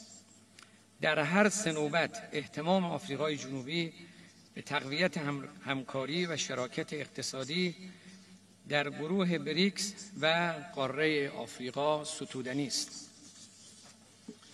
قاره آفریقا یکی از سرمایه‌های اصلی جهان جنوب است. تنوع غنی فرهنگی، قومی و زبانی در کنار مناظر زیبای طبیعی و منابع سرشار معدنی این قاره را متمایز کرده است. خوشبختانه وزن سیاسی و اقتصادی قاره آفریقا روز به روز رو به افزایش است و بخش مهمی از آتیه جهان در حال توسعه در این پهنه جغرافیایی در حال رقم خوردن است. من به آقای ماندلا و قهرمانان آفریقا که در مقابل استعمار ایستادگی کردند باید احترام بگذارم و یاد و نام آنها را گرامی بدارم. جمهوری اسلامی ایران از دیرباز یار آفریقا بوده و تقویت همکاری‌های اقتصادی با کشورهای آفریقایی در دستور کار ما قرار داشته است و در سطوح دو جانبه و چند جانبه برنامه‌های ویژه‌ای برای همکاری با کشورهای مختلف آفریقایی داریم. حضار گرامی، سلطه طلبی، بی‌عدالتی، تبعیض و بحران اخلاقی جهان را در وضعیت پیچیده و بغرنجی قرار داده است. ظهور و گسترش مشکلاتی همچون گرسنگی، تغییرات اقلیمی، محدودیت منابع انرژی، عدم دسترسی به امکانات بهداشتی و پزشکی، در کنار ناامنی سایبری و همچنین تهدیدات فرهنگی، ارزشی و هویتی تنها بخشی از این چالش هاست که نیازمند اهتمام همگانی و همگرایی برای تعمیق گفتمان عدالت و پیریزی یک نظام عادلانه و برخاسته از منافع جمعی است. بریکس نماد چنین تغییر و تحولی در مناسبات جهانی است که می‌تواند به حل معضلات جامعه جهانی کمک کند. به ویژه آنکه اعتماد جهانی به اثرگذاری بریکس رو به افزایش است. گسترش بریکس به سایر قدرت‌های جهان جنوب و در حال توسعه این چشمانداز را منسجمتر و جهانی‌تر خواهد کرد.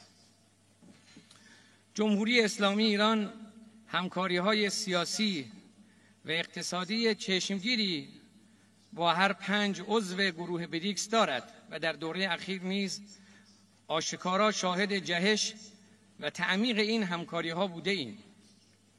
همکاری‌های راهبردی مختلف بین ایران و اعضای بریکس از جمله در حوزه‌های ترانزیت، انرژی و تجارت در دستور کار جهانی بریکس از این نگاه حمایت می‌کند. فواید اقتصادی پایداری را برای ملت‌های ما و جهان رقم می‌زند. جمهوری اسلامی ایران به صورت قاطع از تلاش‌های موفق بریکس در راستای دلارزدایی، از روابط اقتصادی میان اعضا و همچنین استفاده از ارزهای ملی و تقویت سازوکارهای بریکس برای پرداخت و تسویه مالی حمایت می‌کند. جمهوری اسلامی ایران از ظرفیت‌های کم نظیری برخوردار است و آمادگی دارد در هر 3 حوزه اصلی فعالیت‌های بریکس، یعنی حوزه‌های سیاسی، امنیتی، اقتصادی، مالی و اجتماعی مشارکت نماید.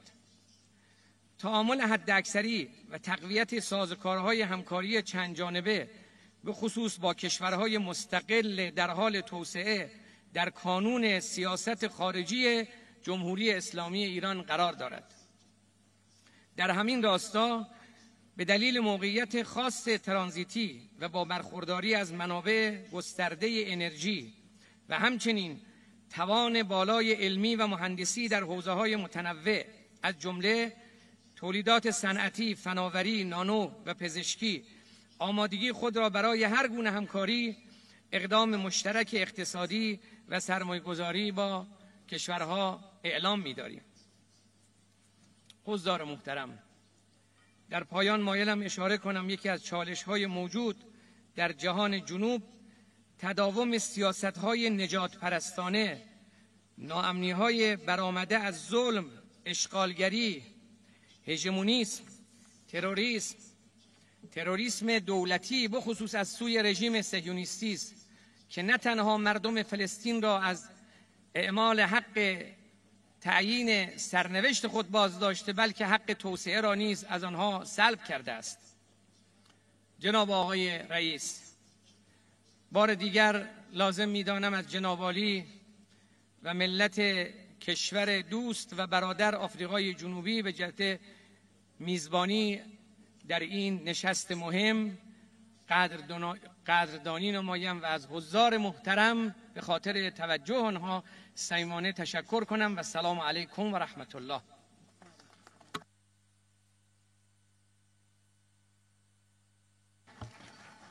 Thank you, President. My next speaker is His Excellency Ntsukwane Samuel Matekane, the Prime Minister of the Kingdom of Lesotho. Your Excellency President Ramaphosa, Your Excellencies President of the BRICS nation, Your Excellencies Heads of State and Government present, distinguished invited guests, ladies and gentlemen. I'm deeply honored to address you on this momentous occasion of the BRICS Africa Outreach and the BRICS Plus Dialogue. On behalf of the people and the government of the Kingdom of Lesotho, I would like to express our gratitude to President Ramaphosa for inviting us to this historic summit and for the foresight to dedicate this session to the Africa Outreach. In the like manner, I wish to applaud the BRICS leadership for striving to create a better world. We pledge our support to them and cooperation in building a stronger and more cohesive South-South cooperation. This platform provides us with a unique opportunity to establish partnerships with the BRICS countries, the private sector and business communities for the growth and development of our African countries and the global South as a whole. Excellencies, today we gather against a backdrop of uncertainty as the world grapples unprecedented multitude of global crises. The prevailing geopolitical tensions, global pandemics, and the far-reaching effects of climate change continue to have a devastating impact on human life, livelihoods, economies, and communities around the world. This is further compounded by soaring food and fuel prices, as well as the unsustainable levels of debt. Tragically, it is the people in the global South who bear the heaviest brunt of all these challenges. Therefore, the agency of a dialogue among developing countries to promote economic development, peace and prosperity has never been greater. We call for dialogue and negotiation as fundamental tools for achieving economic development and peaceful resolution of conflicts around the world. In this regard, the reform of the UN security is central to the achievement of sustainable peace. We call on the BRICS countries to support the African common position in this regard. In the same token, the reform of the Bretton Woods institution is key to ensuring equitable economic growth. This is an agenda that we must all join hands in pursuing. Excellencies, we commend the rising influence of the BRICS bloc in recent years and believe it can serve as a valuable platform for addressing the key challenges faced by the Global South. By fostering stronger relations among developing countries, we can unlock considerable opportunities for trade, investment, and technological development.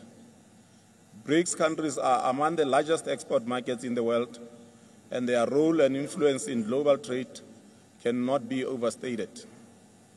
There are considerable opportunities for BRICS countries to pursue in Africa, including opening up the markets for products from smaller countries, investing in key sectors such as manufacturing, agriculture and agro-processing, services industries, energy, tourism, transport and general infrastructure in small countries like Lesotho, and extending support to our countries as they strive for industrialization and technological advancement.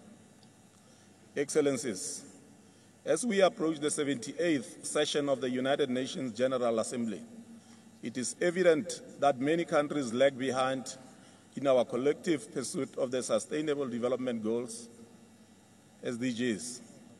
To address this situation, Lesotho recently signed the United Nations Sustainable Development Cooperation Framework 2024-2028, aptly entitled Kalebelo la Ntshege, and loosely translated as fast-paced implementation.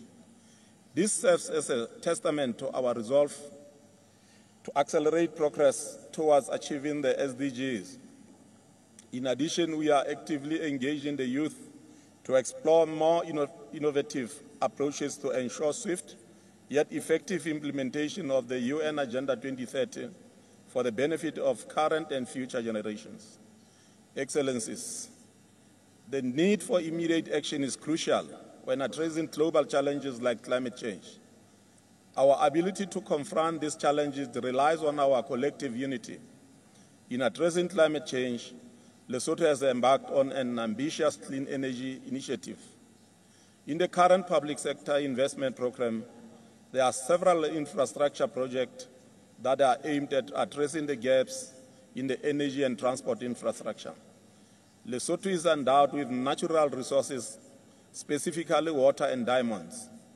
Moreover, we have a huge potential for green energy generation, such as hydro, solar and wind power for domestic markets and export into the Southern African power pool. We therefore invite BRICS countries to partner with us and invest in these ventures which offer guaranteed lucrative returns on investment. Allow me also, Excellencies, to inform you that we are planning to convene the Water and Hydrogen Conference and Expo in Maseru, Lesotho from 12 and 13 October 2023. This conference will showcase the steps and action that Lesotho is undertaking towards becoming the world's first sustainable digital hydro nation. We welcome strategic partners with like-minded nations and institutions.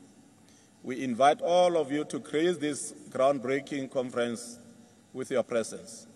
Further, we recognize the importance of infrastructure as catalyst for promoting economic growth and attracting private investment.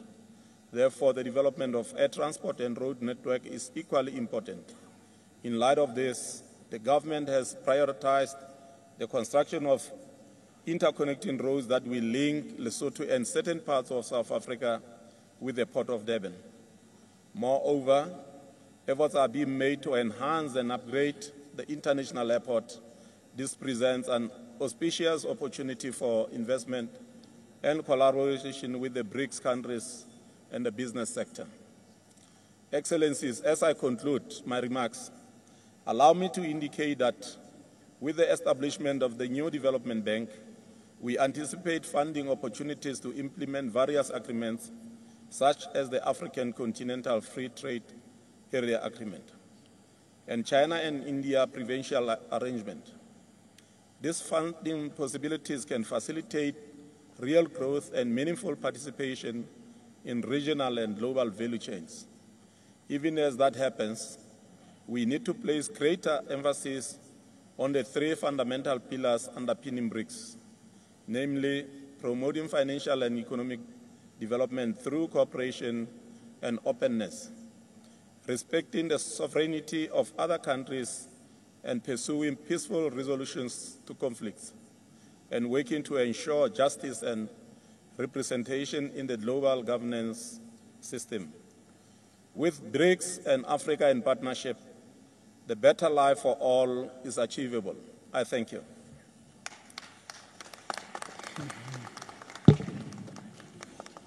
Thank you.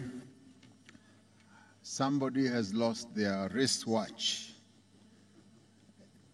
If you have lost your wristwatch, please come to the table or send somebody to come and pick it up.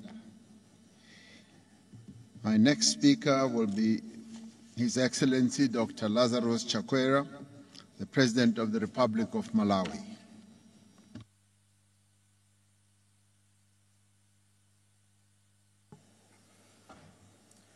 Your Excellency, Mr. Matamela Cyril Ramaphosa, President of the Republic of South Africa and Chair of the BRICS. Your Excellencies, Heads of State and Government, distinguished delegates, ladies and gentlemen, this BRICS dialogue comes at a critical time for us as nations in the global South, a time in which three consecutive global crises, namely the COVID-19 pandemic, climate change impact, and the war in Eastern Europe, have exposed two harsh realities we can no longer deny nor find acceptable. First, they have exposed the extreme vulnerability of our countries to external shocks owing to weak infrastructural, food, health, environmental management, governance, educational, and social protection systems that we need to develop to make our economies more resilient. Secondly, they have exposed the global financial and institutional systems' incapacity to respond to our needs speedily and fairly. So now that we know how vulnerable to shocks we are and how unresponsive to our needs the global financial system and multilateral institutions are, what remains is for us to do something about it. And we are more than capable of doing something about it, for not only is there strength in our numbers, because the nations gathered here represent close to half of the human population, but there is also abundance in our resources. For the nations gathered here are the custodians of the bulk of the natural resources the world needs for the creation of the digital and green economies of tomorrow. The place to start is for us to confront the barriers that have denied us a stake in global prosperity in the past. One such barrier is our own failure to build our own institutional and financial systems, systems that can better facilitate the implementation of instruments like the African Continental Free Trade Area, AFCTA, and the aspirations of platforms like the Forum on China-Africa Cooperation, FOCAC, the Russia-Africa Summit, and the India-Africa Forum Summit, IAFS.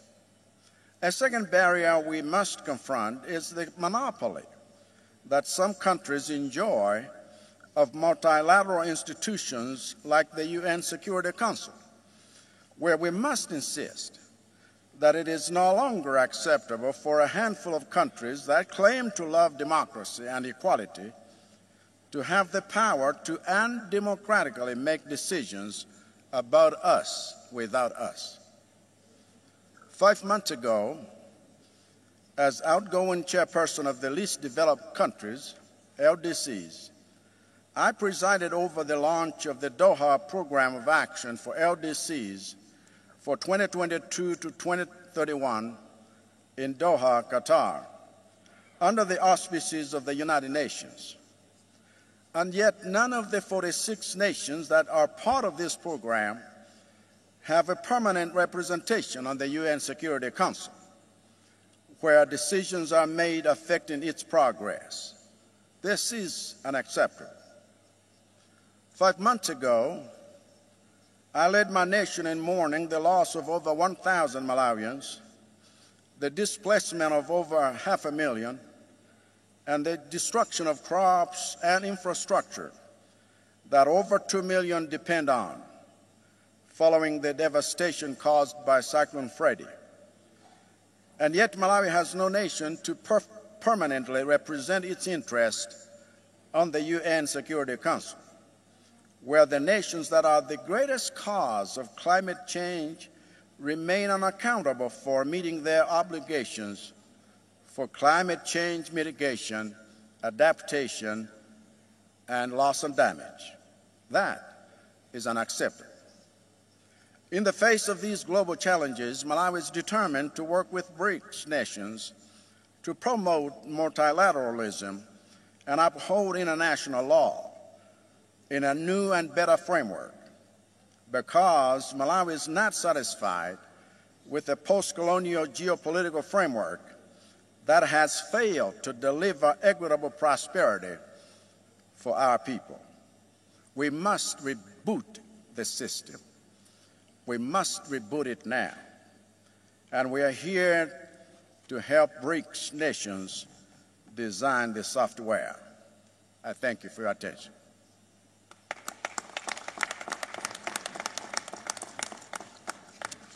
Thank you, President. I now call upon His Excellency President Filipe Nyusi, President of the Republic of Mozambique. Obrigado, caro irmão e bom vizinho, Sua Excelência Cyril Ramaphosa, Presidente da República de África do Sul e Presidente de exercício do BRICS. Senhores Presidentes e chefes de governos das nações de BRICS, senhores presidentes e ministros dos Estados convidados, excelências, minhas senhoras e meus senhores. Ao iniciar a minha intervenção como Estado convidado a esta Cimeira dos BRICS, quero, em nome da República de Moçambique e em meu próprio, agradecer o honroso convite endereçado por Sua Excelência Cyril Ramaphosa, Presidente da República de África do Sul. Esta participação confere-me a oportunidade de participar nos diálogos BRICS Plus e BRICS Outreach, um fórum que constitui um dos mecanismos importantes de fortalecimento da cooperação internacional e promoção de aceleração do crescimento econômico dos países emergentes e em desenvolvimento. Senhor Presidente, na dinâmica da atualidade, a cooperação multilateral para o desenvolvimento constitui um grande desafio para a esfera das relações entre os Estados na perspectiva de inclusão do Sul global nos sistemas multilaterais como forma de promover o crescimento econômico. Permitam-me que ressalte alguns aspectos que, a nosso ver, são críticos no contexto atual. Primeiro, aspecto relevante que decorre de recuperação econômica no período pós-Covid-19, apesar de haver indícios de uma trajetória de melhoria na maioria dos países, ainda prevalecem fatores negativos que amortecem a velocidade de crescimento, nomeadamente a persistência da inflação em quase todo o mundo e a alta das taxas de juros nos países credores acarretou o aumento de custos de financiamento para os países africanos. Esta realidade implica o aumento do serviço da dívida, a quebra das reservas externas, com consequência na depreciação cambial. Segundo, aspecto crítico que se relaciona com a transição energética e as mudanças climáticas. Com efeito, o nosso continente tem um contributo insignificante nas emissões do carbono e é habitado por milhões de pessoas que ainda não têm acesso à energia. Ao mesmo tempo, os nossos países são vítimas de ciclones tropicais e secas recorrentes, com impacto na produção agrícola, o emprego para os jovens, a qualidade da vida das pessoas e a deslocação de milhares de pessoas dentro do continente e em relação à Europa. Assim, torna-se premente que se adote uma transição energética justa, que permita a capitalização do potencial econômico dos países africanos com recursos energéticos em desenvolvimento, que indubitavelmente jogam um papel fundamental na segurança energética global das próximas décadas. Terceiro, a industrialização por via da consolidação de cadeias de valor regionais de diversos produtos, tendo por base a edificação de infraestruturas que liguem o continente africano para potenciar a zona do comércio livre continental.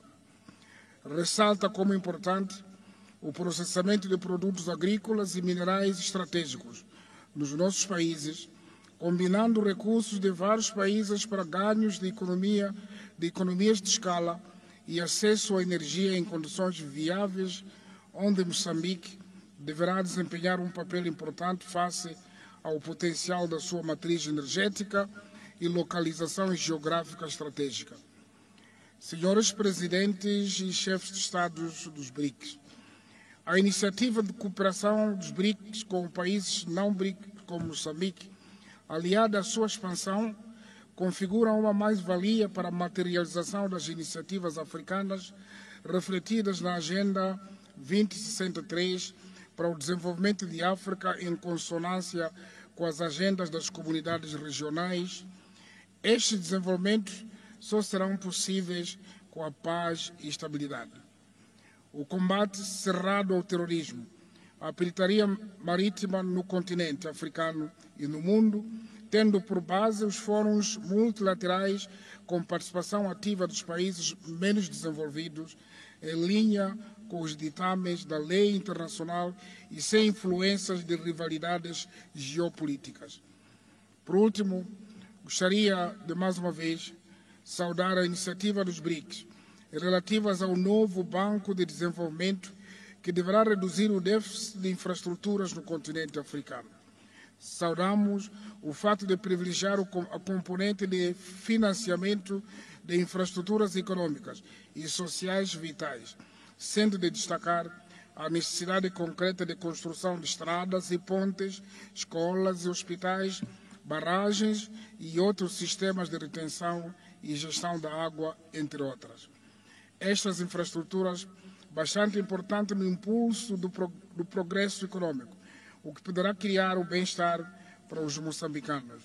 Senhores Presidentes, Excelências, ao associar-se a estes diálogos Moçambique, falo com a convicção de que BRICS pode construir mais uma forma de destaque para compartilhar interesses e esforços através de ações concretas, propiciando benefícios mútuos num ambiente de complementaridade e solidariedade que caracteriza o Sul global, em diversas questões de interesse estruturantes dos nossos Estados. Muito obrigado pela atenção.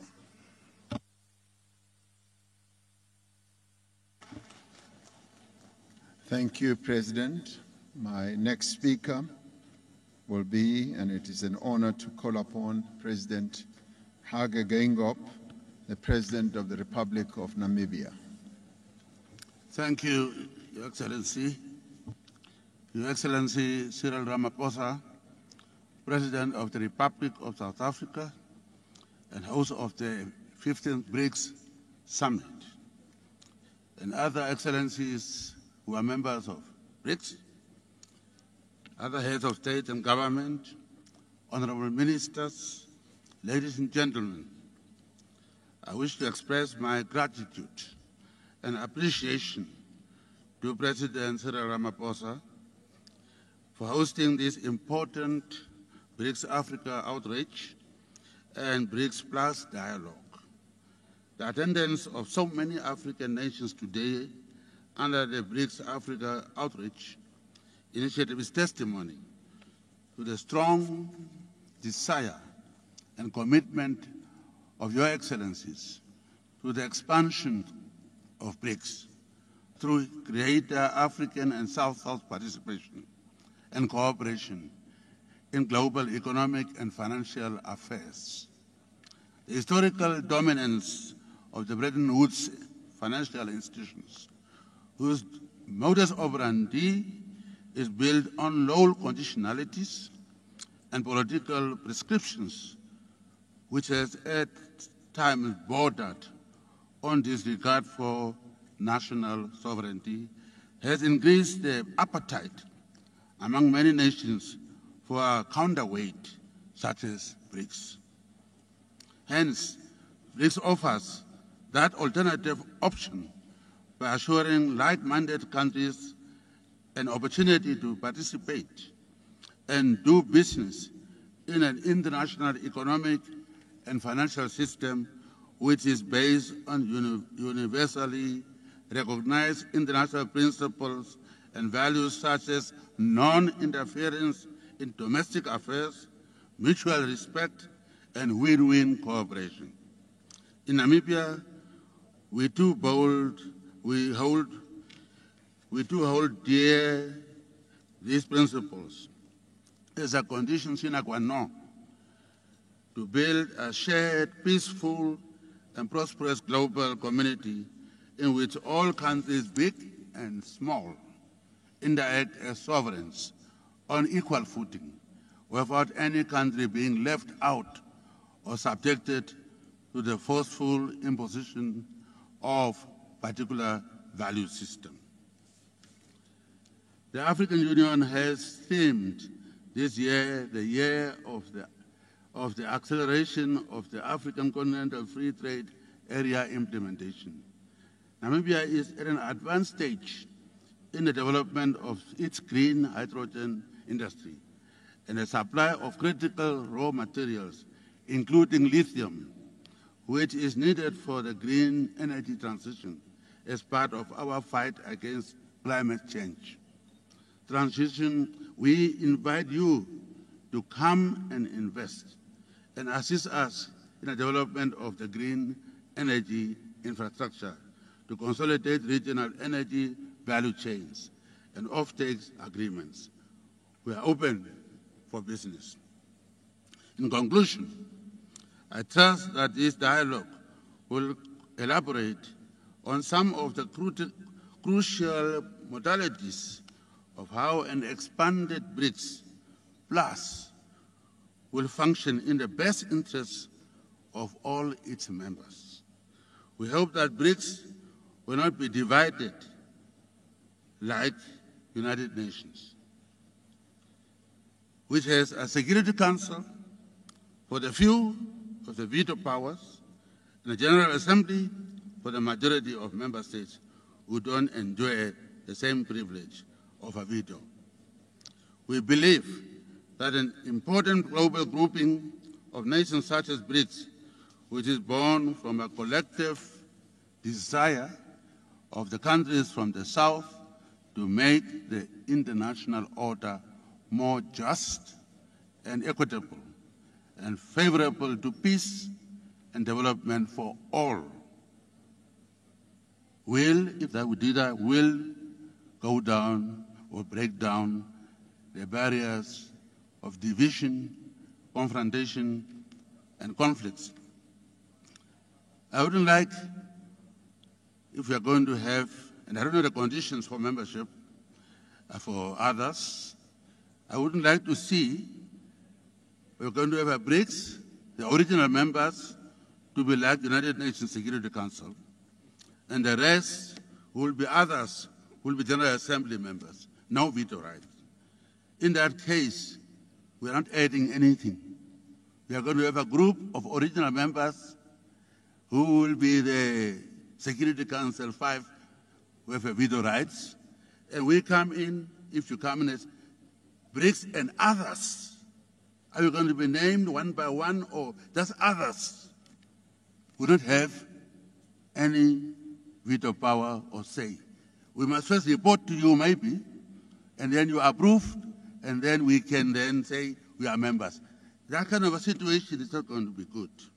So since we are starting a new organization of equals, I'm not saying because Namibia is very small, but I'm saying because Namibia fought for freedom against South Africa, not Cyril South Africa, the other one.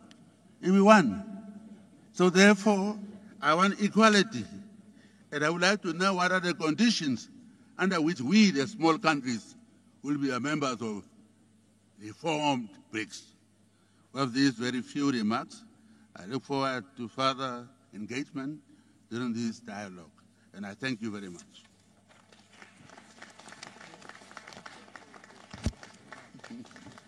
Thank you, President Gengop.